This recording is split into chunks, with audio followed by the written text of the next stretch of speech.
So I was just in a group coaching call in my community, but no one was there, so I was in there dead, and I was just reading The Way of the Superior Man, and I wanted to come hop on here real quick and talk about how spirituality makes you a better entrepreneur.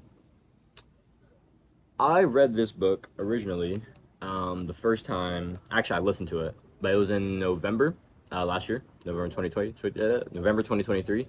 So 7, 8 months ago at this point.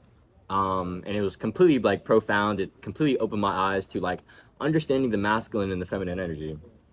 And that's basically what I want to talk to you in this video about.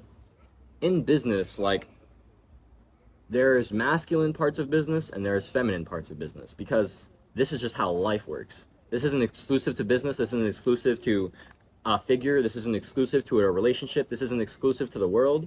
This isn't exclusive to anything. The seventh principle of Hermeticism is the law of gender. There is masculine and feminine in everything. Everything. The masculine is about giving. It is about direction. It is about penetration. The feminine is about receiving. It is about taking. It is about flow. It is about surrender. This is the dynamic. And so if you don't have a healthy masculine, right? If you don't have that direction, if you're not able to like penetrate through resistance, then you won't be able to take action and make progress in business. But if you have a damaged feminine, if you're not embracing your feminine, then you won't be able to accept. You won't be able to receive as much as you could. You won't be as abundant. And that is costing you. If you can't receive, how can you make the money? So like the masculine part of business is the giving of the value, right? But the feminine part is like the receiving. That's like the how the masculine and feminine work in the transaction of the value chain, the value exchange. And so you can give the value, you can give and have the masculine, but if you're not able to receive properly, like a damaged self-worth, like a bad relationship with a feminine figure in your life, these things can lead to a closing off of the mind and of the heart, and that allows you to not accept as much as you could. You could have limited beliefs about price points. You could have limited beliefs about your self-worth and how much you could charge. The feminine is responsible for this. When I started embracing my feminine, I started being like, oh shit, what? I need to charge more. Like, this is what I'm worth. I need to be able to receive this because this is what I'm worth. And I mean, at the same time, you should just want to charge high prices because charging high prices is good. Charging high prices is the best thing you can do for your client because the more they pay, the more they're committed, which means the better result they'll get. And, the harder you'll work for them because you'll be more committed, which means the better result they'll get.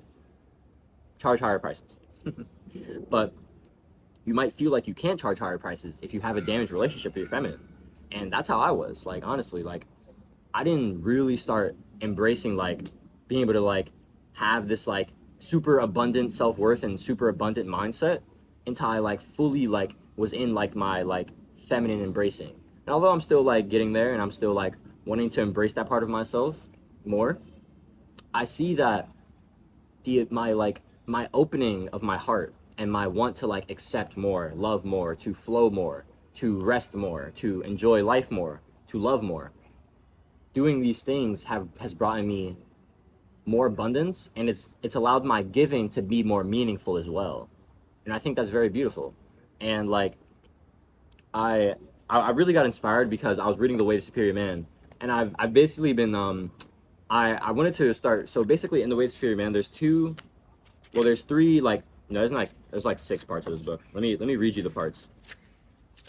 So the parts are part 1, a man's way. Part 2, dealing with women. Part 3, working with polarity and energy. This book taught me about polarity. Part 4, what women really want. Part 5, your dark side. Part 6 is feminine attractiveness. Part 7 is body practices, and part 8 is men and women's yoga of intimacy. But part 2 and 3, part 2, 3, and 4, honestly, part 2, 3, 4, and 5, yeah. Parts 2 through 5, absolutely changed my life the first time I read this book, or listened to this book, rather. And I wanted to come back to parts 2 and 3 because now I have more, like, women in my life, and especially now that I have a business partner who's a woman, and I need to understand how to better navigate my role as the masculine in this, like, in my relationship with, like, Aaron, that's my business partner. I need to better understand how I can better relay myself to my clients who are women, how I can better relay myself to my people who are women as well, you know, some of y'all. And so I wanted to go back to this book because it taught me so much the first time. And now that I have a more evolved spiritual lens, I have a better understanding of masculine and feminine energy. I'm more spiritually inclined, and I actually have the people in my life to apply this to. I wanted to like go back and read the book. And I'd read this part about this is one of the lines from this chapter. Tolerating her leads to resenting her.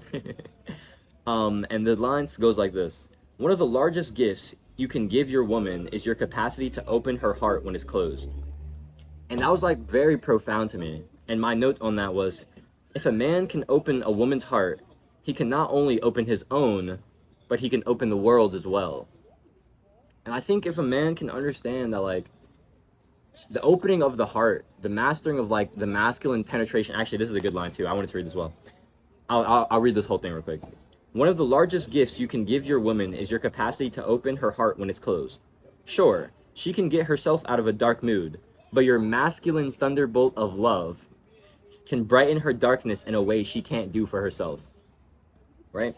And that is why it is the role of the masculine to penetrate and to open up the heart of the feminine, right? The feminine is constantly in a cycle of opening and closing. And we sometimes, like, if you don't understand this, like before I read this book, I used to be like, oh my God, women are so annoying. Oh, this is so dumb, right? And now I just be like, oh no, this is beautiful. This is how the feminine is, right? And I see this, like, I mean, it literally says one of the largest gifts you can give your woman is your capacity to open her heart when it's closed. And just as that is a gift, it is also a gift of the feminine to test you to do that, because she makes you better for that. The feminine makes you better by testing you, by allowing you to stay present, by allowing you to stay in frame, in love, by allowing you to penetrate and to take this, like, take your direction and take your heart and to open up her heart with it. Like, that is the point. It's to direct the energy of the feminine with that thunderbolt, with that direction. And understanding like these principles of like the masculine and feminine energy makes you a better entrepreneur, because the masculine and feminine play out all of the time in business. The masculine is about making decisions. It's about the logic. It's about the breaking down, like, but the feminine is about the emotion. It's about how we feel. It's about like these intuitive things, right? And so like the feminine, like typically if you're selling, right? Like, honestly, in my opinion, selling is a feminine skill. Why? Because it's about emotion. We can only commute with people on the level of emotion. And so you need to understand the feminine. You need to understand how to emotionally connect with somebody. You need to understand how to sell them a vision. You need to understand how to twist the knife and hit on pain points. You need to understand how to hit on like pain points and to show somebody that where they want to go is far from where they are now, but that you can help them get there. You know what I mean? That is emotional, and that is a feminine thing. And although you can use logic in that persuasion, the actual emotion of it, the way you get people to move, the way you get people to buy, that is emotional, right? That is feminine. And so we need to understand how we can use both of these energies. And if you're denying either parts of yourself, you're playing yourself, like, genuinely. I denied parts of my masculine for a long time. And when I first started trying to get into business, I was very much too in my masculine. And I was playing myself. I wasn't able to receive. I was just not authentic, because that's just not me. And as I've been embracing my feminine more, I've not only been attracting my people who want to work with me. I've not only been attracting people who value me. I've not only been attracting people that I can help. I've been being a better entrepreneur, and I've been making more money because I can actually receive, and I see my worth now. I can connect people better emotionally, which is my entire business. I'm in the people business. I needed to do these. And if you're an entrepreneur, especially a spiritual entrepreneur, you need to understand your masculine and feminine energy, how they both play in you, and how you can embrace both of them. My name is Jaden. I'm here building a spiritual creator community of spiritual creators, artists, entrepreneurs. People want to spread love, spread education, spread fulfillment, and reach financial independence doing what we love every day. That's something you want to be a part of. I appreciate if you drop a sub, drop a like, Please, let's keep growing up our spiritual tribe. If you want to activate your next level in spiritual entrepreneurship, come join my free community. Top link in the description. I want to see you there. If you're a spiritual entrepreneur who wants to make $1,000 online as a coach through YouTube content in 30 days, I want to help you do that. I want to help you finally take action. Maybe you're not an entrepreneur yet. You're a wantrepreneur, but you want to be an entrepreneur. You're tired of not making progress. You're tired of not making money online. If you're a spiritual entrepreneur or you want to become a spiritual entrepreneur who wants to make $1,000 online as a coach through YouTube content in 30 days, I want to help you do that. I'm going to help you make your first 1K online in 30 days, or I'll work with you for free until you do. All right, come book a sales call with me. That's the second link in the description. Do it today. Be better for it tomorrow. I'll catch you on next video. Thumbs up.